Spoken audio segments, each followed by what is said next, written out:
দীর্ঘদিন পর এদেশের মানুষ অবাধ, সুষ্ঠু এবং নিরপেক্ষ নির্বাচনের মাধ্যমে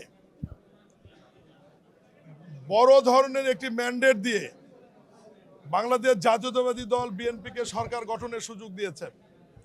তারই ধারাবাহিকতায় বিএনপি সরকার গঠন করেছেন এবং বগুড়ার কৃতি সন্তান, আপনাদের প্রিয় ভাই, প্রিয় সন্তান জনাব তারেক রহমান মাননীয় প্রধানমন্ত্রী হিসেবে শপথ নিয়েছেন এবং মাননীয় প্রধানমন্ত্রী জনাব তারেক রহমান বগুড়ার সন্তান এবং বগুড়ার শহীদ রাষ্ট্রপতি জিয়াউর রহমানের জন্মস্থান, আমাদের শ্রদ্ধেয় নেত্রী দেশমাতা বেগম খালেদা জিয়া বগুড়ার বৌমা।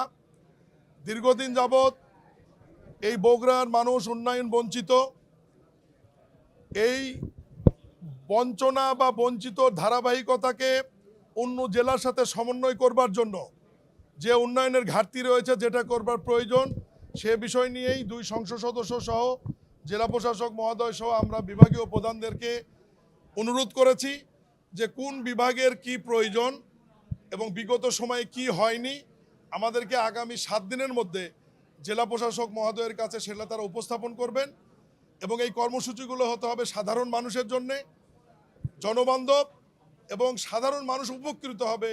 এর মধ্যে যেমন রয়েছে রাস্তাঘাট, ব্রিজ, কালভার্ট, ড্রেন, স্যানিটেশন, সুপেয় পানি সহ বর্জ্য ব্যবস্থাপনা, পৌরসভার যানজট, ফুটপাত থেকে শুরু করে মানে জনদুর্ভোগ কমবে।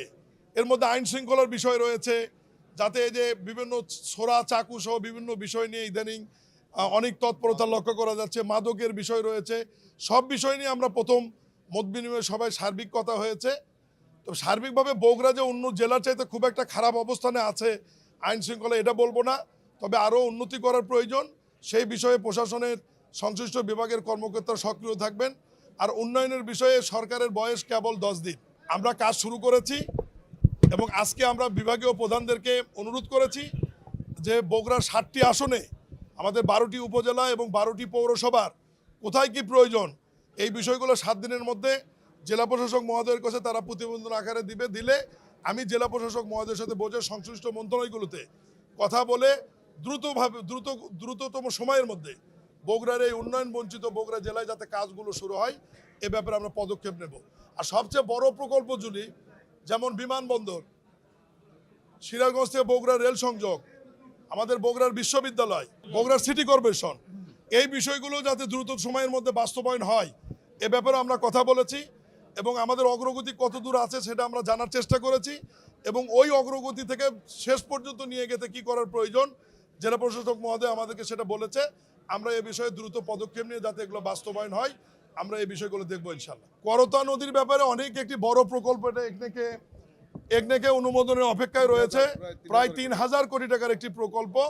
আমরা চেষ্টা করব যাতে দ্রুততম সময়ের মধ্যে একনেক থেকে এই প্রকল্পটি পাস হয়ে বাস্তবায়নের দিকে যায়। আজকে আমি জেলা প্রশাসনের মাধ্যমে আপনাদের মাধ্যমে সাধারণ মানুষকে একটা মেসেজ দিতে চাই যে বিএনপির যে নির্বাচনী যে কর্মকৌশল বা কর্মসূচিগুলো ছিল, ফ্যামিলি কার্ড, কৃষক কার্ড, মানুষের কর্মসংস্থান, খাল খনন, বৃক্ষরোপণ, ইমাম, মসজিদ, খাদিমদের যে সম্মানী প্রদান, এই বিষয়গুলো আমি সাধারণ মানুষকে অনুরোধ করব, বিশেষ করে বগুড়ার 50 লক্ষ মানুষকে অনুরোধ করব, আপনারা কোনো টাউট বাটপার দালালের খপ্পরে পড়বেন না।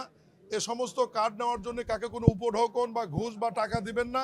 এগুলো সরাসরি সরকারি কর্মকর্তারা নিয়ম অনুযায়ী তালিকা প্রণয়ন করে যার যেটা প্রাপ্য সরকারি অফিসাররা পৌঁছে দিবে। এ ব্যাপারে মাননীয় প্রধানমন্ত্রীর সরাসরি দিক নির্দেশনা নিয়েছে।